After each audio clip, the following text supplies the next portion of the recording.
An almost crazy upset weekend in college football. The NFL continues its unpredictability. We have the World Cup kicking off in Qatar, and Elon decided to let some bad boys back on Twitter. My name is Jason Bakou. Thank you so much for tuning in. This is normally where you would have some sort of catchy intro, podcast name, title, an advertiser maybe, or me introducing some sort of a co-host. Well, I don't have any of those things yet. It's just me for now. So if you somehow, some way stumbled upon this video, thank you so much for tuning in. Again, my name is Jason Bakou.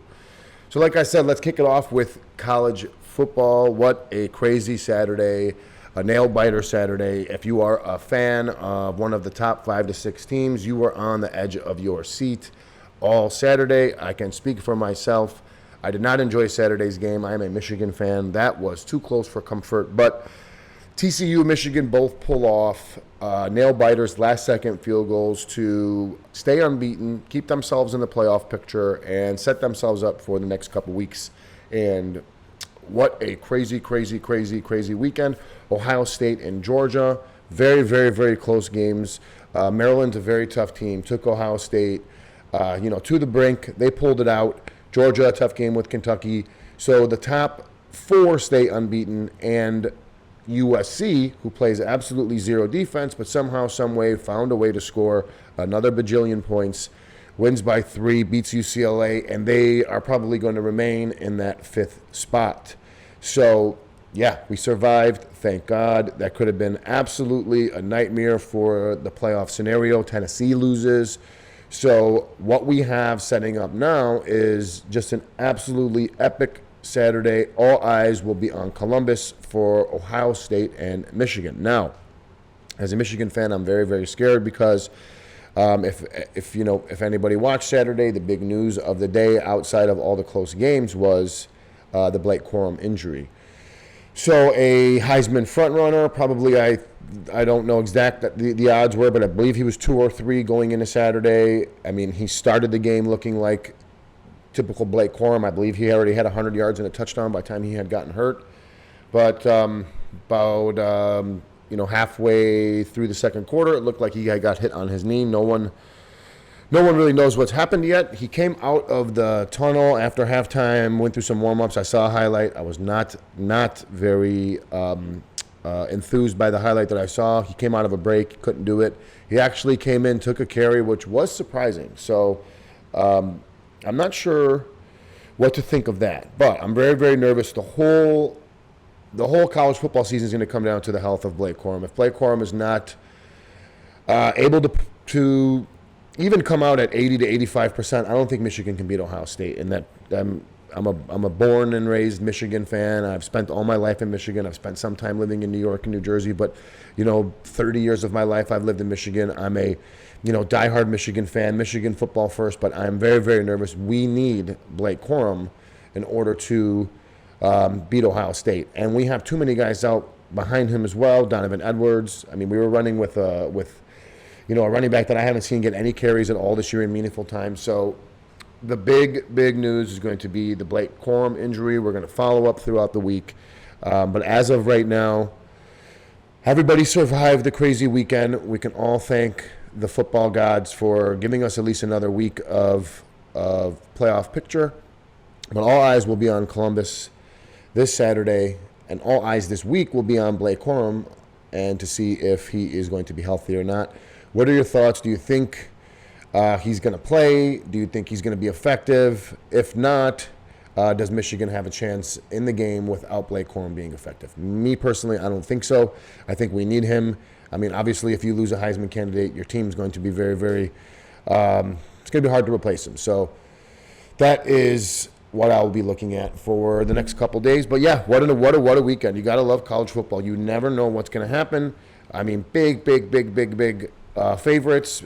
Michigan was a big favorite. Ohio State was a big favorite. So, but we survived Saturday. Ohio State, Michigan, the center of the football universe will all have their eyes on that game. That will dictate at least 1, if not 2 spots for the Final Four. So, we'll see.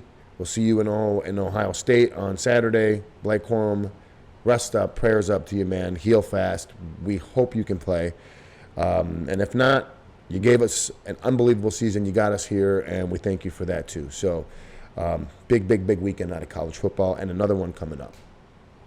The NFL. Holy moly, has there ever been a more unpredictable year from week to week, game to game, than this year's NFL? Now, I know every year there's parity and, the any given Sunday, everybody knows that. At any given time, anyone can win. But this year, I mean, it's just been whatever you think is going to happen or whatever hunch you think is going to happen or whatever trend you think you see, it just completely disappears.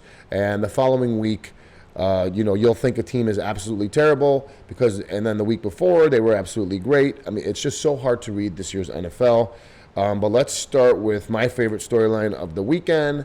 My Detroit Lions have won 3 games in a row.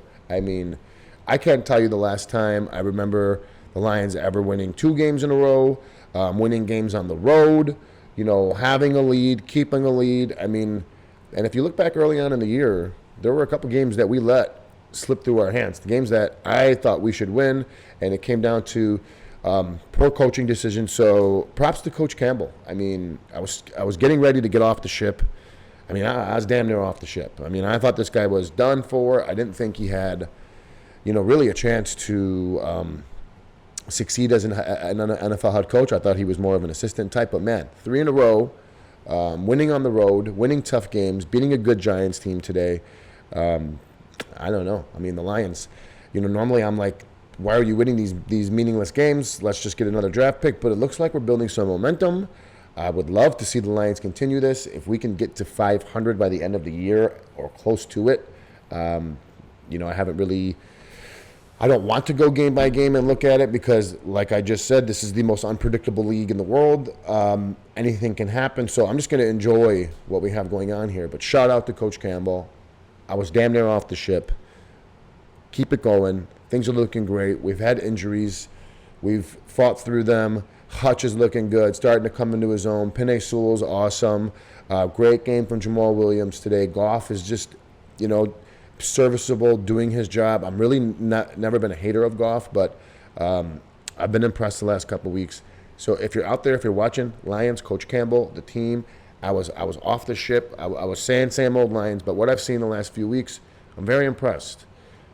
Let's keep it going. Let's keep it rolling. Let's not think about where we're going to draft. Let's start building some momentum going into next year, and let's finish this second half of the football season always starts after Thanksgiving.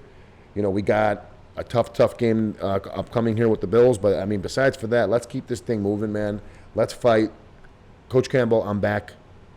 Anytime you win a couple games on the road or a couple games in a row for the Lions, you're going to get a couple extra graces from me. So shout out Coach Campbell. Shout out the Detroit Lions. Let's fucking roll. Keep it going, man. I've been enjoying it. Nothing but great things when you win on a Sunday. So thank you, Detroit Lions. Thank you, Coach Campbell. Keep fighting. Keep the squad rolling.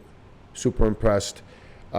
Speaking of the Bills, they had a wild week with the snow and the travel, and everybody thought on paper this was going to be an absolute, scoring fest for the Bills. They were going to, from a DFS standpoint, I guarantee you they were the highest owned stack of the week. I'm sure there were plenty of people who, once they found out that the Bills were going to be in Detroit, were looking at the over, and comes out very, very slow first half, very tough first half with the Cleveland Browns.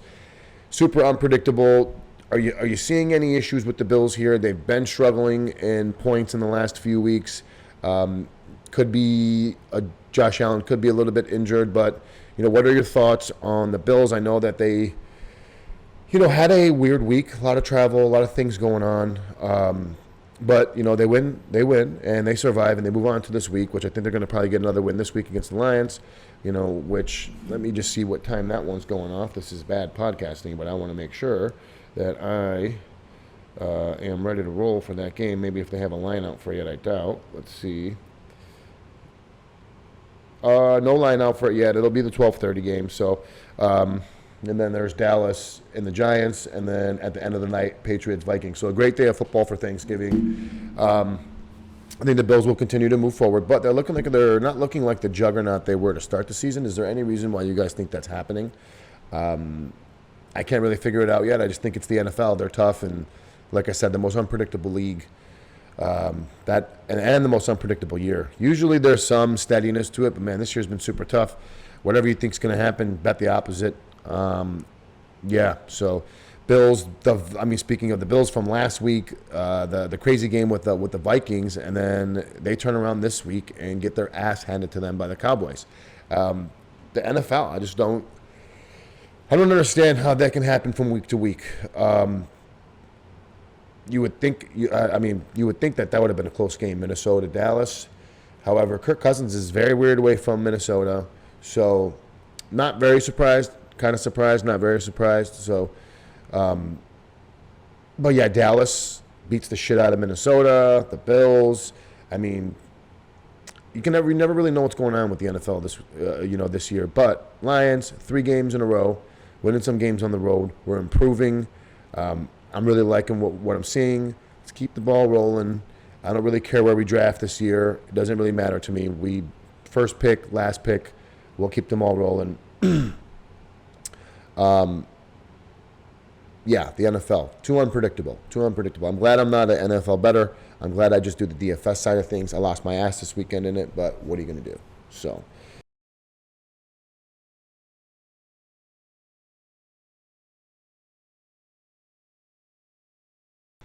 The World Cup, baby, kicking off. Qatar. I'm so pumped. I give you guys a little backstory. My father and mother both born in the Middle East, so Baghdad, Iraq to be exact. So I was born here. My siblings were born here. So I grew up. I always make the joke. I grew up on both footballs. Outside of my home was American football. Inside of my home was football.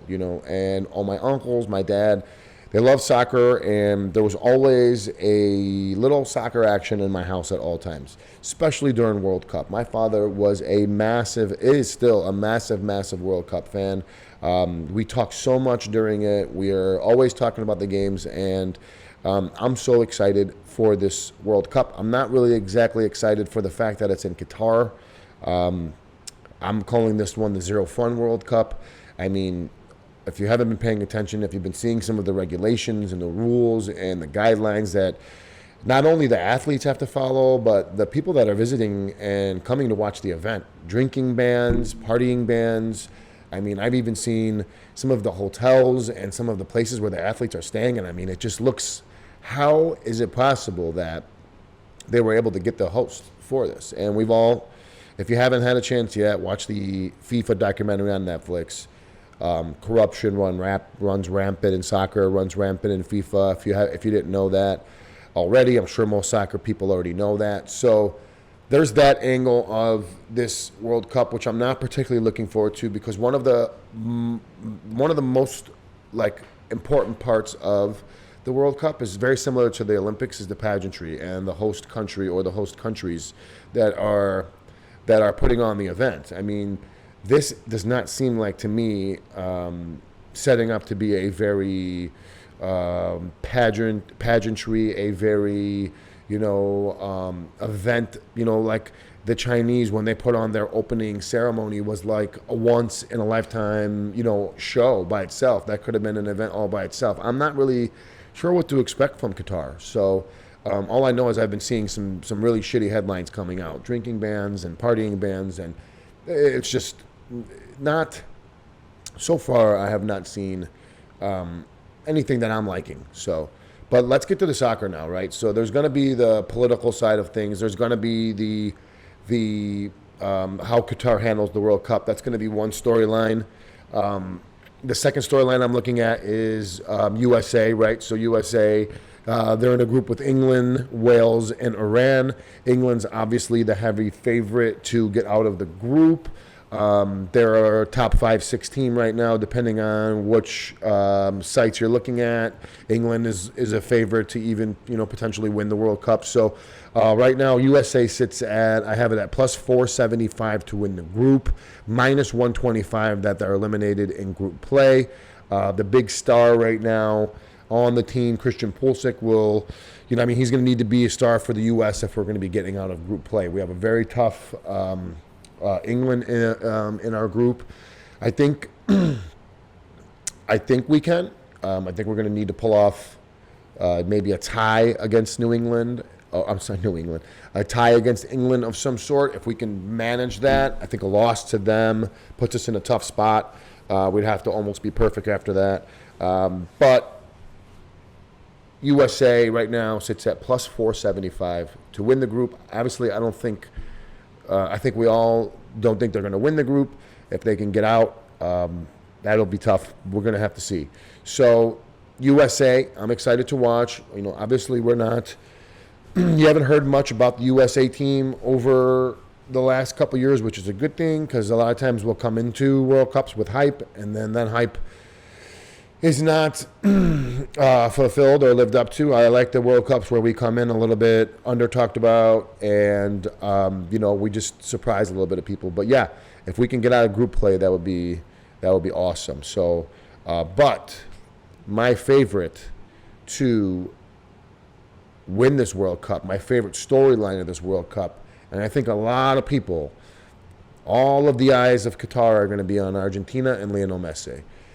The greatest soccer player in the world has the chance to cement his legacy, and if he wins a World Cup, he's going to Jordan, Tom Brady, Babe Ruth, Pele, Wayne Gretzky. We're looking at launching himself into a status that is beyond anything that we can imagine right now. So what I will be rooting for in this World Cup is, obviously to see some positivity out of the USA.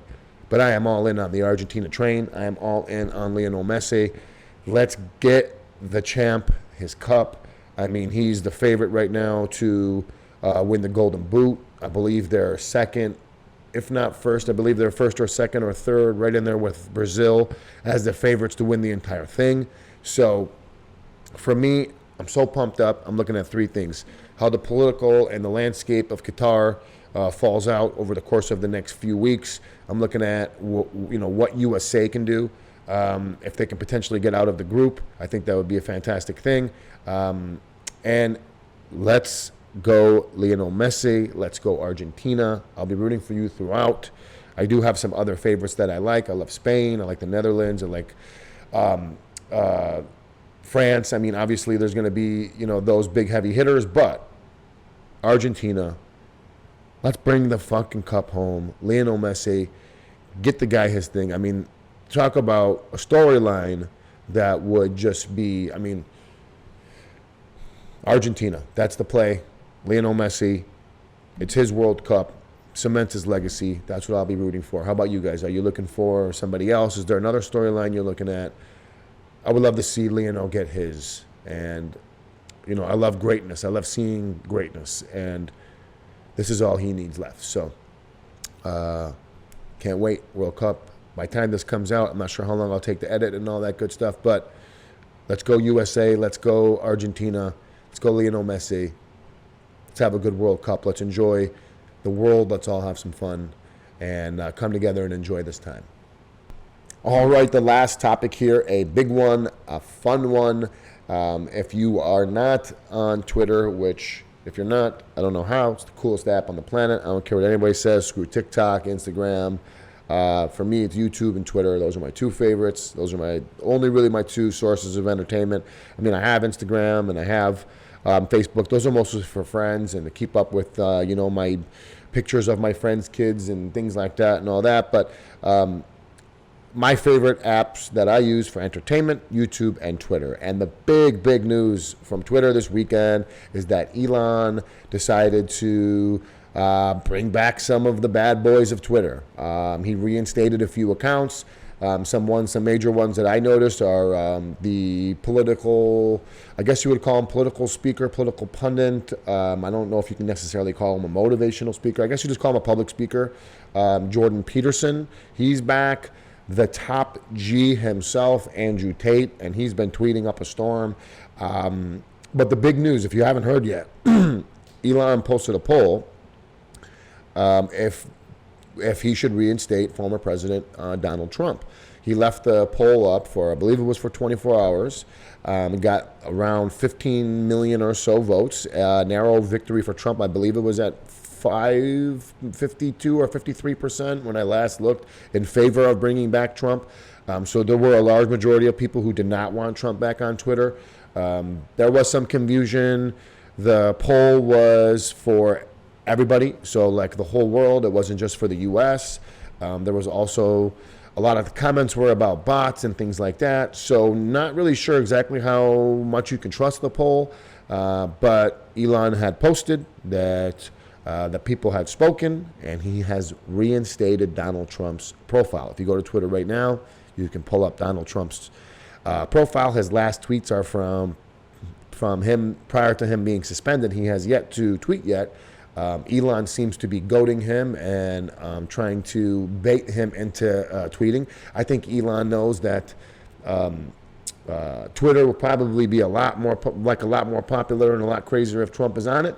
If he's anything he was in the first presidential cycle. Now, me personally, I don't think Trump's going to stay away from Twitter for too long. I don't think he has the self-control to stay away from Twitter. I don't think he's going to have the media publicity like he had in his first run.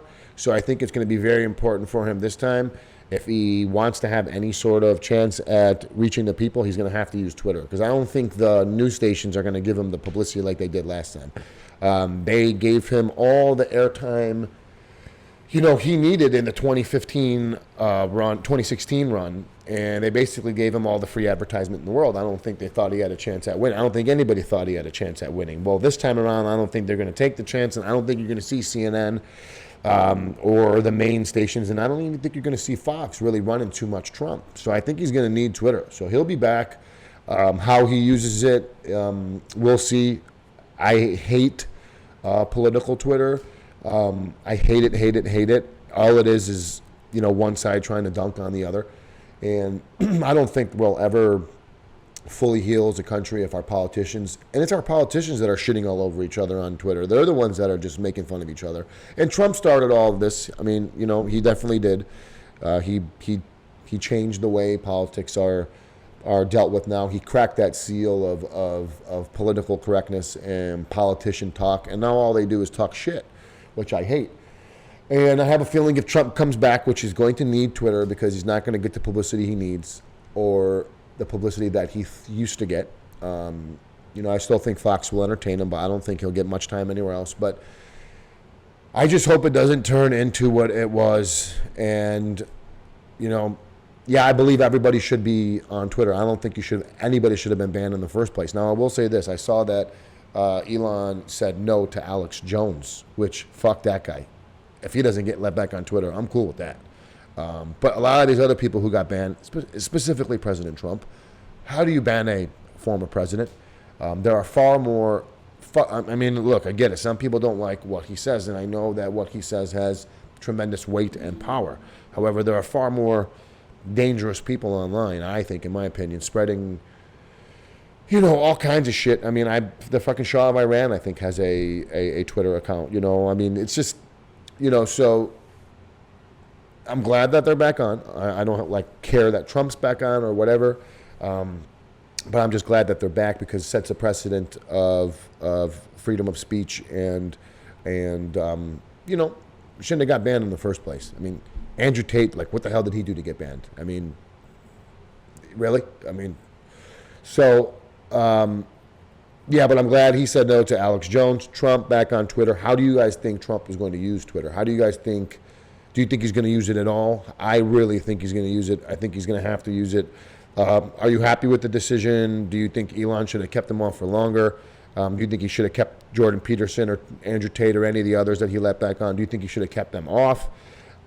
Me personally, I think that, them being back is great. And Trump being back on Twitter is going to make it great. He was awesome at it. Whether you liked him or not, he created and made engagement and used it in ways that, whether you like him or not, he was good at Twitter. So I hope he doesn't come on and start shitting and dunking all over everybody, but, he probably will.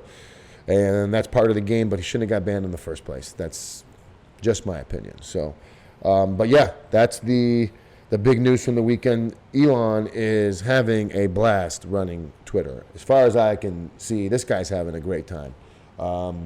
How he has time for any of his other companies, I am not sure, because that fucking guy's on Twitter all day. He must not sleep. So, but the top G himself, Andrew Tate back, Jordan Peterson back, Trump back, three very, very controversial figures. Three, I guess what you would say the left hates these three people. So the left probably pretty upset. The people on the right are probably pretty happy. Where does everybody else stand? I'm curious about your thoughts. Drop some comments below if you happen to be watching here. So, that's today's episode. Thank you so much for watching. Crazy weekend in college football. Setting up an awesome Saturday for Michigan, Ohio State. One, if not two, are getting into the Final Four. We have to see what's going to happen with Blake Corum.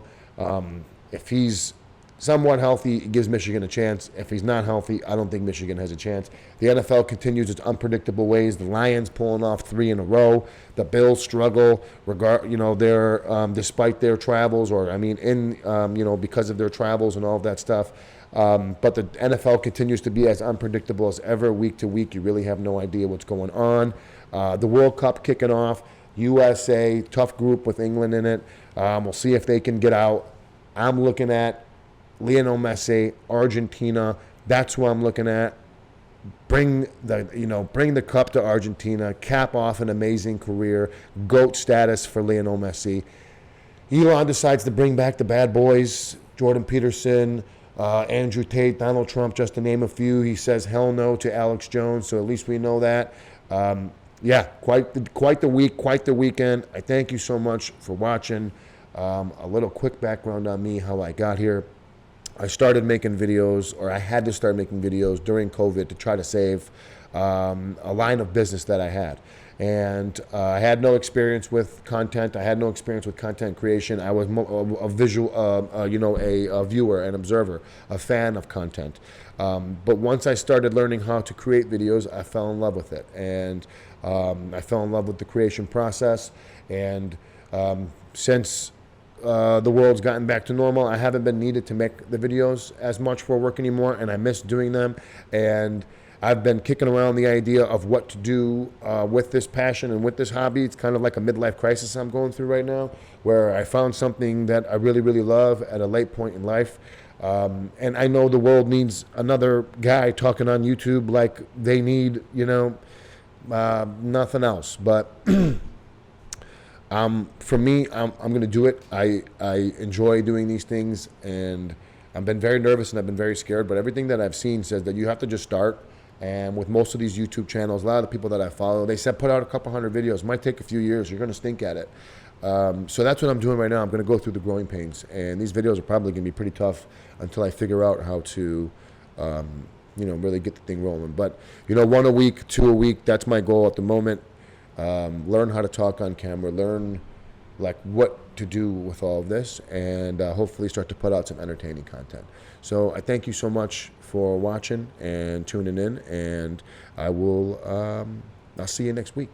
Thank you so much. Jason Bakou. Check me out. I'm on Twitter too, at Bakou. So have a great week. Hopefully I'll have some more structure and things going on. Keep an eye on the World Cup. By this time next week, we'll have seen the USA play already. We'll have seen most of the teams play already, and maybe we'll have a better idea of what's going on with the college football playoff. So have a great week. I will talk to you soon.